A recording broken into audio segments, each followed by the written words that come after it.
नमस्कार विद्यार्थी मित्रांनो,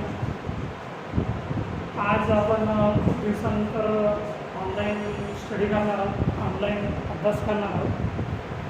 मागच्या वर्षीची स्थिती होती तीच स्थिती यावर्षीसुद्धा आहे आणि पुन्हा आपल्याला मोबाईलवर क्लासेस घेण्याची वेळ आलेली आहे.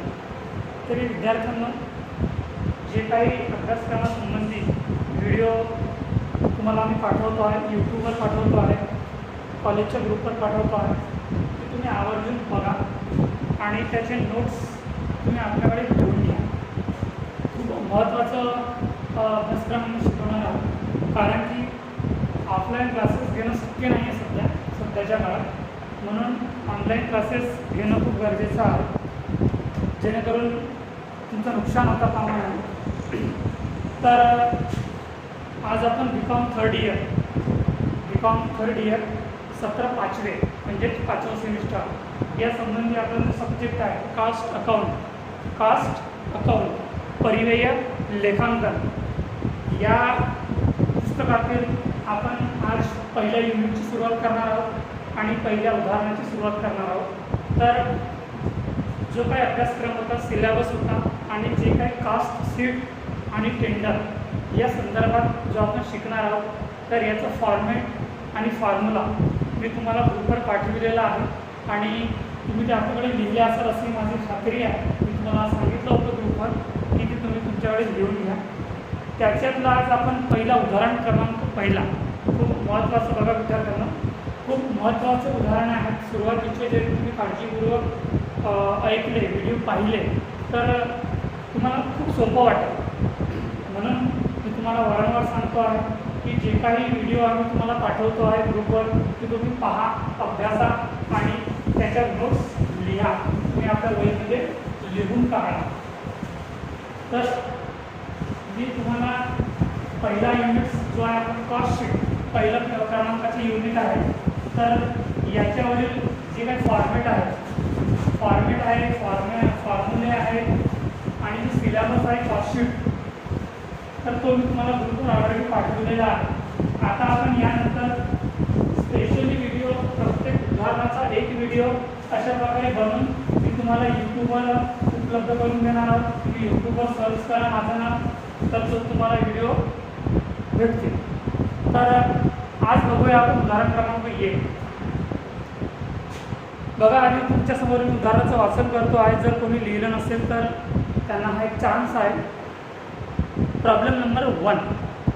The following information has been obtained from the record of Bharat Corporation for the period of 1st January 2008 to 31st December 2008. म्हणजे जो आपल्याला याच्यात पिरियड दिलेला आहे, जो कालावधी दिलेला आहे, तो 1 जानेवारी 2008ला त्याची सुरुवात आहे आणि 31 डिसेंबर 2008ला त्याचा शेवट आहे. म्हणजे ओपनिंग डेट आणि क्लोजिंग डेट दोन्ही तारखा आपल्याला याच्यात दिलेल्या आहेत. पहिला पॉईंट आहे विद्यार्थ्यांना, स्टॉक ऑन 1st जानेवारी 2008 म्हणजेच ओपनिंग स्टॉक संदर्भात पॉईंट्स दिलेले आहेत. Raw material 22,000, work in progress 5,000, finished goods 10,000. Point number 2, stock on 31st December 2008. पहिलं पॉईंट्स आहे त्याच्यातला raw material 2,350, work in progress 3,000, finished goods 2,000. Point number 3, direct expenses 10,000, direct wages 30,000, material purchase 90,000, factory expenses 70,000, factory supervision 8,800, factory rent 9,000, office rent 6,000, rent of sales department 60,000, lighting bill of factory म्हणजे जो काही फॅक्टरीचा lighting bill आहे तो 10,000 दिलेला आहे. Lighting bill of office, जो काही लाइटिंगचा bill ऑफिसकरिता आलेला आहे तो सुद्धा तुम्हाला 10,000 दिलेला आहे. ॲडव्हर्टाइजमेंट म्हणजे जाहिरात 6,000, सॅलरी ऑफ ऑफिस मॅनेजर म्हणजे ऑफिसचा जो मॅनेजर आहे त्याची सॅलरी दिलेली आहे 48,000 म्हणजे 48,000. लास्ट पॉईंट आहे 15वा, प्रॉफिट 20% ऑन टोटल कॉस्ट. तर बघा विद्यार्थ्यांना, पहिला उदाहरण आहे आणि तुम्ही हा व्हिडिओ आवर्जून बघा आणि याच्यानंतरचेही व्हिडिओ तुम्ही बघा. पण सुरुवातीचे जर तुम्ही काळजीपूर्वक व्हिडिओ पाहिला तर तुम्हाला येणारे उदाहरण खूप सोपे वाटतील. तर जो तुम्हाला मी फॉर्मॅट पाठवलेला आहे कॉस्ट शीटवर कोणते खर्च कुठे जातील, फॅक्टरी संबंधी खर्च फॅक्टरीला जातील, ऑफिस संबंधी खर्च ऑफिसला जातील, सेलिंग अँड डिस्ट्रीब्युशन संबंधीचे खर्च सेलिंग अँड डिस्ट्रीब्युशनला जातील आणि मटेरियल संबंधी खर्च मटेरियलमध्ये येतील. तर असे तुम्हाला आखणी करावा लागेल कॉस्ट शीट. आपल्याला याच्यात पिरियड दिलेला आहे 1 जानेवारी 2008 ते 31 डिसेंबर 2008, म्हणजेच पिरियड किती राहणार 1 इयर.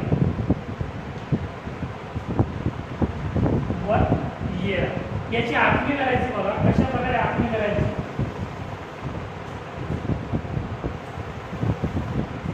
दोन कॉलम सोडायचे राखण्याकरिता, शेवटचे 2 कॉलम राखण्याकरिता.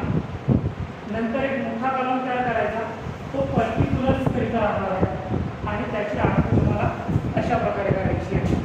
इथे लिहायचं सिरियल नंबर, इथे लिहायचं पर्टिक्युलर्स आणि इथे लिहायचं रुपीज किंवा अमाऊंट, जे आपण फॉर्मॅटमध्ये पाठवलेले आहे तशा प्रकारे सेम. पहिला पॉईंट आहे स्टॉक ऑन 1 जानेवारी 2008, म्हणजेच 1 जानेवारीची तारीख काय आहे, ओपनिंग तारीख आहे. म्हणजेच कोणतं राहणार आहे तुम्हाला पहिलं point, opening stock of raw material. Opening stock of raw material किती दिलेला आहे, opening stock of raw material पहिलाच पॉईंट 22,000. नंतर opening stock of raw material नंतर कोणतं येणार आहे तुमचा बघा, डायरेक्ट एक्सपेन्सेस तर येणारच, डायरेक्ट वेजेस सुद्धा येणार. मटेरियल परचेस म्हणजेच मटेरियल संबंधी जे काही पॉईंट्स आहेत ते पहिल्याच पॉईंट्समध्ये येतील. Material purchase 70,000, material purchase 70,000. अजून काही पॉईंट्स आहेत का, नाही. आता जे पॉईंट्स आहेत ते याच्या नंतर येतील. याची टोटल आहे 22,000 आणि 70,000 92,000 कुठे येईल, 70,000 90,000 सॉरी 1 मिनिट,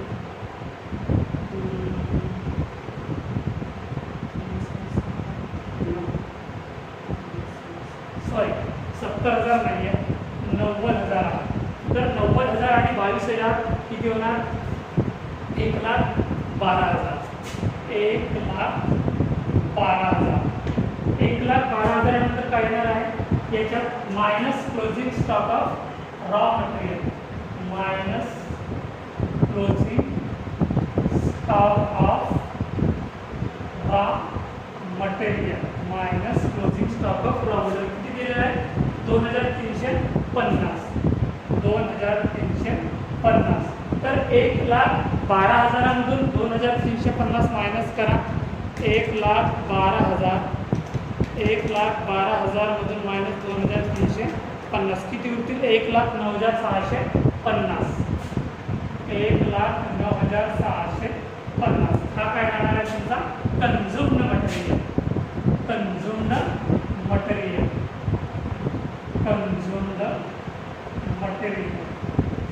याच्यानंतर प्लस होणार आहे, कन्झ्युम्ड मटेरियल प्लस होणार आहे बघा. डायरेक्ट वेजेस जो तुम्हाला 4 नंबर पॉईंट्स दिलेला आहे, डायरेक्ट वेजेस किती दिले, डायरेक्ट वेजेस 30,000. डायरेक्ट वेजेस नंतर direct expenses plus direct expenses किती दिले, डायरेक्ट एक्सपेन्सेस 10,000. नंतर अजून काही आहेत का मटेरियल संदर्भात, नाही. याची टोटल करा, 1,09,650 आणि 30,000 आणि 10,000 म्हणजे 1,49,650. 1,49,650 हा राहणार तुमचा प्राईम कॉस्ट. समजलं विद्यार्थ्यांना, पहिला पॉईंट्स आपण कॅल्क्युलेशन केलेले आहोत. जरी तुम्हाला समजलं नसेल तर तुम्ही माझा व्हिडिओ वारंवार बघा की मी कशा पद्धतीनं त्याची मांडणी केलेली आहे आणि कशा पद्धतीने त्याची अमाऊंट कॅल्क्युलेशन करून प्राईम कास्ट काढलेले आहोत. तुम्हाला या परीक्षेमध्ये अशा प्रकारे कॅल्क्युलेशन करावं लागणार आहे. म्हणून सुरुवातीची जर तुम्ही 5-6 उदाहरण काळजीपूर्वक पाहिले तर तुम्हाला पूर्ण युनिट्स समजण्यास खूप सोपं होईल. म्हणून तुम्ही पॉईंट्स बघा कशा प्रकारे काय क्लोजिंग, काय प्लस केलेलं आहे आणि काय मायनस केलेलं आहे, ही सगळ्या प्रकारची माहिती तुम्हाला जो फॉर्मॅट पाठवलेला आहे कॉस्ट शीटचा त्याच्यात दिलेली आहे. नंतर पॉईंट नंबर 2, पॉईंट नंबर 1 झालेला आहे. Point number 2 factory overhead, factory overhead किंवा factory on cost, factory overhead. त्याला अंडरलाईन करायचा हा महत्त्वाचा मुद्दा आहे. याच्यात जे काही फॅक्टरी संदर्भात जे काही खर्च आहे ते आपण फॅक्टरी ओव्हरहेडच्या खाली लिहूया. ठीक आहे. तर काय काय खर्च बघा. फॅक्टरी एक्सपेन्सेस बघा 6 नंबरचं point, factory expenses, factory expenses. Factory expenses किती दिलेला आहे? 70,000. Factory expenses 70,000. फॅक्टरी एक्सपेन्सेस नंतर बघा factory supervisor 8,800. Factory supervisor, factory supervisor दिलेले 8,800 रुपये, 8,800 रुपये. फॅक्टरी सुपरवायझर नंतर 8 नंबरचा पॉईंट दिलेला आहे factory rent, factory rent. Factory rent दिलेला आहे 9,000. फॅक्टरी रेंट आहे 9,000. नंतर ऑफिस रेंट, ऑफिसमध्ये जाणार. रेंट ऑफ सेल्स डिपार्टमेंट तो सेल्स अँड डिस्ट्रीब्युशनला जाणार. लाइटिंग बिल ऑफ फॅक्टरी म्हणजे फॅक्टरी संदर्भात जो काही लाइटिंग बिल आहे तो इथे फॅक्टरीला येईल. Lighting bill of factory. Lighting bill of factory किती दिलेला आहे? 10,000. लाइटिंग बिल ऑफ फॅक्टरी 10 नंबरचा पॉईंट 10,000. नंतर काय दिलेलं आहे का? नाही. आता याची टोटल करायची तर किती येणार? 70,000, 8,800, 9,000 आणि 10,000 80,000, 16,80, 9,96, किती 70,000 प्लस 8,800, 9,000 आणि 10,000, 97,800. 97,800. आता आपण इथे प्लसचे चिन्ह दिलेले आहोत तर या दोघांची टोटल इथे येईल 1,49,650 आणि 97,800. 1,49,650 टोटल आहे 2,47,450. 2,47,450. याला काय नाव आहे फॅक्टरी संदर्भात दिलेलं आहे आपल्याला ओपनिंग क्लोजिंग दिलेला आहे. फॅक्टरी संदर्भात ओपनिंग वर्किंग प्रोग्रेस दिलेला आहे आणि क्लोजिंग वर्किंग प्रोग्रेस सुद्धा दिलेला आहे. तर हा जो टोटल खर्च निघालेला आहे तर याच्यात प्लस होईल आपलं opening stock of working progress. याच्यात प्लस होईल opening stock of work in progress. किती दिलेला आहे opening stock of working progress बघा. पॉईंट नंबर 1 मध्ये बी पॉईंट जो दिलेला आहे 5,000. याची टोटल करा 47, 7, 12, 2,52,450. 2,52,450. 2,52,450. Opening stock of working progress plus झालेला आहे. याच्यातून आता मायनस सुद्धा होईल. Minus closing stock of working progress. Closing stock of working progress. Closing stock of working progress किती दिलेला आहे? 3,000. आता याच्यातून मायनस करा 2,52,450 मधून 3,000 गेले तर 2,49,450. 2,49,450. 2,49,450 हा काय राहणार वर्क कॉस्ट किंवा फॅक्टरी कॉस्ट. वर्क कॉस्ट किंवा फॅक्टरी कॉस्ट. इतकं समजलं की आपण 2 नंबरचा पॉईंट आपला क्लिअर झालेला आहे. फॅक्टरी ओव्हरहेड संदर्भात जे काही खर्च आहेत ते आधी आपण खर्च लिहिलेले आहोत आणि त्याची टोटल इथे आलेली आहे.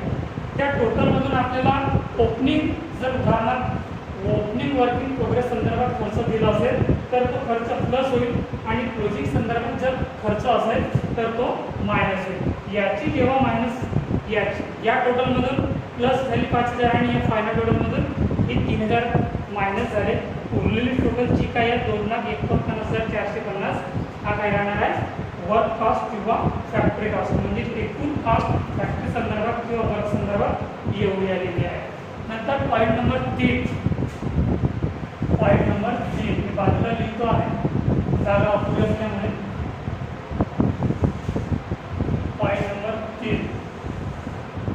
पॉईंट नंबर 3 राहणार आहे ऑफिस ओव्हरहेड.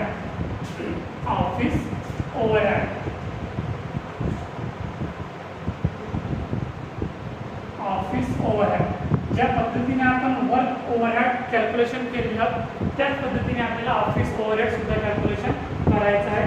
ऑफिस संदर्भात जे काही खर्च आहेत ते इथे येतील. बघा कोणकोणते खर्च आहेत. फॅक्टरी एक्सपेन्सेस झालेला, फॅक्टरी सुपरवायझर झालेला, फॅक्टरी रेंट झालेला, ऑफिस रेंट 9 नंबरचा पॉईंट. ऑफिस रेंट किती दिलेला आहे 6,000. Office rent 6,000. ऑफिस रेंट नंतर बघा लाइटिंग बिल ऑफ ऑफिस 12 नंबरचा point. Lighting bill of office किती आहे 10,000.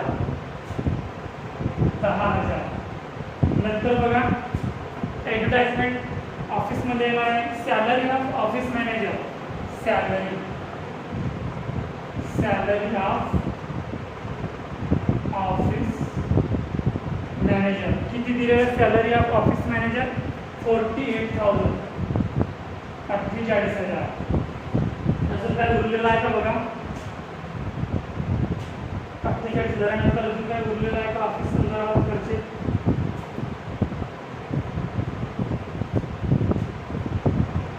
याची टोटल करा आता 6,000, 10,000 आणि 48,000. 6,000, 10,000 आणि 48,000 64,000. 64,000. आता याची टोटल करा 2,49,450 आणि 64,000. 2,49,450 आणि 64,000 3,13,450. 3,13,450 हा काय राहणार आहे कॉस्ट ऑफ प्रोडक्शन. काय राहणार आपला कॉस्ट ऑफ प्रोडक्शन किंवा ऑफिस कॉस्ट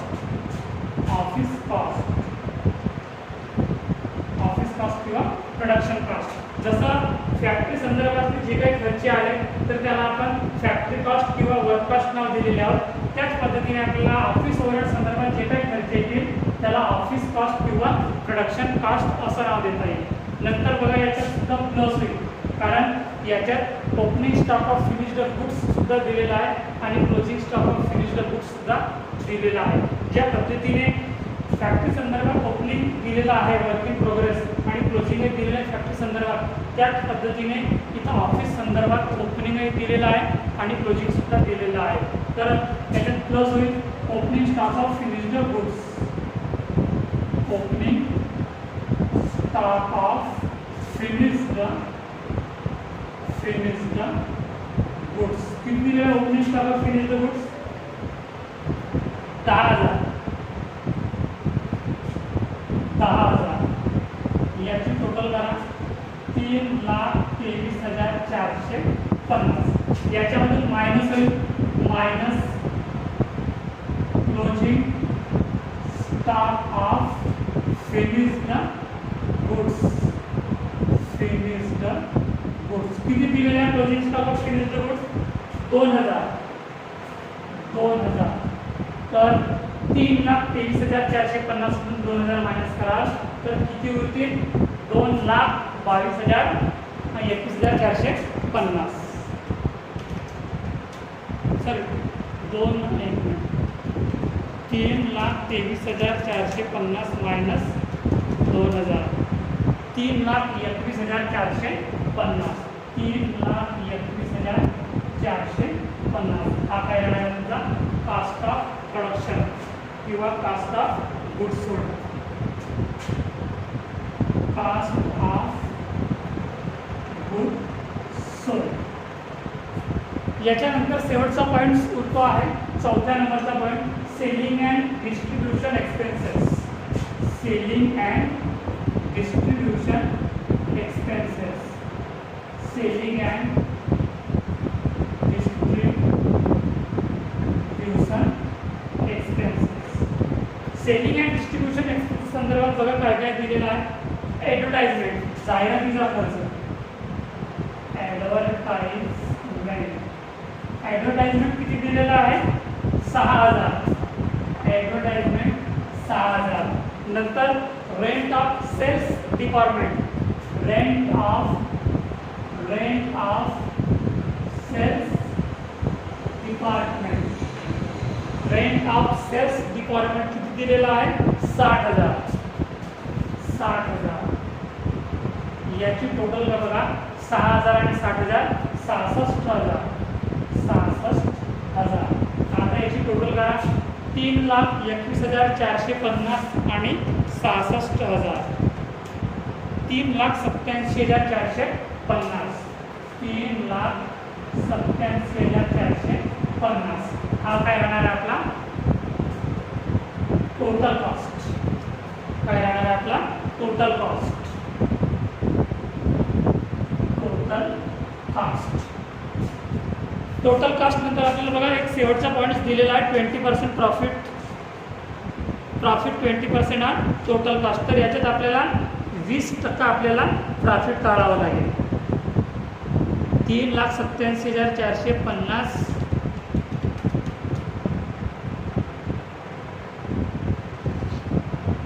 3,87,450 गुणिला 20 भागीला 100. आपल्याला शेवटचा पॉईंट सुद्धा दिलेला आहे की प्रॉफिट 20% ऑन टोटल कॉस्ट. आपल्याकडे टोटल कॉस्ट निघालेला आहे 3,87,450. ह्याच्यात 20% आपल्याला प्रॉफिट घ्यायचा आहे plus profit 20% on total cost. Total cost किती दिलेली आहे? 3,87,450 गुणिला 20% भागीला 100. किती निघेल याचा? 77,490. 77,490. आता याची टोटल करा, 3,87,450 आणि 77,490. 3,87,450 आणि 77,490 तर 4,64,940. 4,64,940 हा राहणार तुमचा टोटल सेल्स. 4,64,940 हा राहणार तुमचा टोटल सेल्स. Total cells. इथे हा उदाहरण संपलेला आहे आणि समजलं असेल अशी मला जी खात्री आहे. जर समजलं असेल तर मी तुम्हाला पुन्हा सांगतो आहे. याच्यानंतर तुम्हाला सर्वच प्रकारचे उदाहरण मॅक्झिमम अशाच पद्धतीने सॉल्व करायचे आहेत. काही पॉईंट्स कमी जास्त प्रमाणात राहतील, पण जी पद्धत या उदाहरणात आपण शिकलेली आहोत तीच पद्धत तुम्हाला समोर सुद्धा ठेवायची आहे.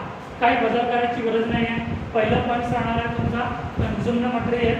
Headline consumed material. त्याच्यात opening stock of raw material ती सगळी माहिती तुम्हाला उदाहरणात दिलेली राहील. त्याला तुम्ही योग्य ठिकाणी त्याची मांडणी करणे खूप आवश्यक आहे. Opening stock of raw material तुम्हाला दिलेलं आहे उदाहरणात 22,000. त्याच्यात प्लस ही सगळी माहिती आहे तुम्हाला फॉर्मॅटमध्ये सुद्धा दिलेली आहे की कशा प्रकारे त्याची मांडणी दिलेली आहे. आणि पहिल्या पॉईंट्समध्ये कन्झ्युमर मटेरियलमध्ये कोणत्या कोणत्या रकमा येतात, कोणत्या कोणत्या खर्च येतात ते सगळं दिलेलं आहे. पहिला opening stock of raw material 22,000, त्याच्यामध्ये प्लस झालेला आहे मटेरियल परचेस 90,000, या दोघांची टोटल 1,12,000. ठीक आहे, याच्यातून मायनस करायचं आहे closing stock of raw material, closing stock of raw material 2,350, 1,12,000 मधून 2,350 मायनस केले तर किती उरतील 1,09,650. ही जी 1,09,650 हे काय आहे कन्झ्युम्ड मटेरियल. याच्यात प्लस सुद्धा होईल डायरेक्ट वेजेस असेल तर आणि डायरेक्ट एक्सपेन्सेस उदाहरणार्थ असेल तर.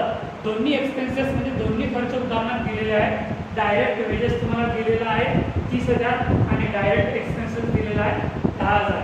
या तिन्ही रकमेची टोटल 1,49,650. याला नाव दिलेलं आहे प्राइम कॉस्ट.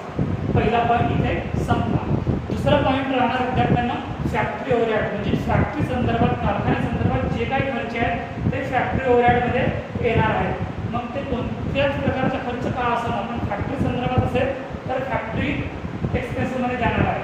फॅक्टरी ओव्हरहेडमध्ये खर्च दिलेले आहेत factory expenses 70,000, factory supervisor 8,800, factory rent 9,000 आणि लाइटिंग बिल ऑफ फॅक्टरी 10,000.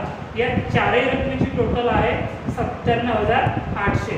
तर 1,49,650 प्लस 97,800 या दोघांची टोटल केला तर 2,47,450. जर उदाहरणार्थ तुम्हाला दिलं असेल वर्क इन प्रोग्रेस संदर्भात जे काही अजून खर्च दिलेले असतील ओपनिंग खर्च आणि क्लोजिंग खर्च तर ते तुम्हाला प्लस मायनस करावं लागेल. हा जो काही खर्च निघालेला आहे 2,47,450 याच्यात प्लस होणार आहे की opening stock of work in progress, म्हणजे काम सुरू आहे त्याच्यात वर्क सुरू आहे पण ती ओपनिंगची म्हणजे सुरुवातीची रक्कम तुम्हाला प्लस करावी लागेल. Plus opening stock of work in progress 5,000 या दोघांची टोटल आली आहे 2,52,450. याच्यामधून तुम्हाला closing stock of work in progress म्हणजे शेवटच्या तारखेचे तुम्हाला खर्च दिलेले आहे फॅक्टरी संदर्भात म्हणून तो मायनस होईल. Minus closing stock of work in progress 3,000. 2,52,450 मधून 3,000 मायनस केले तर 2,49,450 होतात आणि हा तुमचा खर्च राहणार आहे वर्क कॉस्ट किंवा फॅक्टरी कॉस्ट. याच्यानंतर तिसऱ्या नंबरचा पॉईंट येणार आहे विद्यार्थ्यांना ऑफिस ओव्हरहेड, म्हणजे ऑफिस संदर्भात जे काही खर्च आहेत ते ऑफिस ओव्हरहेडमध्ये येतील. पहिला पॉईंट आहे ऑफिस रेंट 6,000 आणि लाइटिंग बिल ऑफ ऑफिसचा लाइटिंग बिल आहे 10,000. नंतर सॅलरी ऑफ ऑफिस मॅनेजरची सॅलरी सुद्धा दिलेली आहे 48,000. या तिघांची टोटल आहे 64,000 आणि म्हणून 2,49,450 प्लस 64,000 3,13,450. याचा खर्च झालेला आहे office cost. Office cost total झालेला आहे खर्च. याच्यात सुद्धा ऑफिस संदर्भात ओपनिंग खर्च असतील आणि क्लोजिंग खर्च असतील तर ते सुद्धा प्लस मायनस होतील. तर याच्यात दोन्ही खर्च दिलेले आहेत. Opening stock of finished goods 10,000 या दोघांची टोटल 3,23,450 मायनस म्हणजे closing stock of finished goods सुद्धा दिलेला आहे. तर minus closing stock of finished goods दिलेला आहे 2,000. 3,23,450 मधून 2,000 मायनस करा तर 3,21,450 आणि हे उरतात आपले कास्ट ऑफ प्रोडक्शन किंवा कास्ट ऑफ गुड सोल्ड असं आपल्याला नाव देता येईल. शेवटचा पॉईंट आहे विद्यार्थ्यांना सेलिंग अँड डिस्ट्रीब्युशन एक्सपेन्सेस. या संदर्भात जे काही खर्च असतील ॲडव्हर्टाइजमेंट आहे, सेल्स आहे, जे काही खर्च दिलेले आहेत ते सगळे खर्च आपल्याला सेल संदर्भात असतील तर सेलिंग अँड डिस्ट्रीब्युशन एक्सपेन्सेस या पॉईंट्स मध्ये येतील. याच्यात आपल्याला दोनच पॉईंट्स दिलेले आहेत. ॲडव्हर्टाइजमेंट 6,000 आणि रेंट ऑफ सेल्स डिपार्टमेंट 60,000. या दोघांची टोटल 66,000. 3,23,450 प्लस 66,000 3,87,450. हा राहणार तुमचा टोटल कास्ट 3,87,450. शेवटचा मुद्दा दिलेला विद्यार्थ्यांना प्रॉफिट 20% ऑन टोटल कास्ट, म्हणजे तुम्हाला जो काही टोटल कास्ट दिलेला आहे याच्यावर 20% प्रॉफिट काढायचा आहे. ठीक आहे, तर टोटल कास्ट दिलेला आहे 3,87,450. याचा 20% काढला तर 77,490 येतो आहे आणि हा तुमचा या कॉस्ट शीट वरील प्रॉफिट राहणार आहे. बघा मी मांडणी सुद्धा केलेली आहे. 3,87,450 गुणिले 20 भागिले 100 याचा खर्च निघालेला आहे म्हणजे प्रॉफिट निघालेला आहे 77,490. या दोघांची टोटल करा तर 4,64,940 हा निघालेला टोटल सेल्स. तर समजलं विद्यार्थ्यांना, पहिलं उदाहरण आहे आपण अशाच प्रकारे उदाहरण शिकणार आहोत आणि तुम्हाला सुद्धा हे सगळे तुमच्या वहीमध्ये रजिस्टरमध्ये लिहून काढायचे आहेत. आणि जर समजलं नसेल तर यूट्यूबवर मी व्हिडिओ घालणार आहोत, ग्रुपवर सुद्धा व्हिडिओ पाठवणार आहोत, तर ते तुम्ही समजून घ्या. आज आपण इथंच थांबूया. धन्यवाद.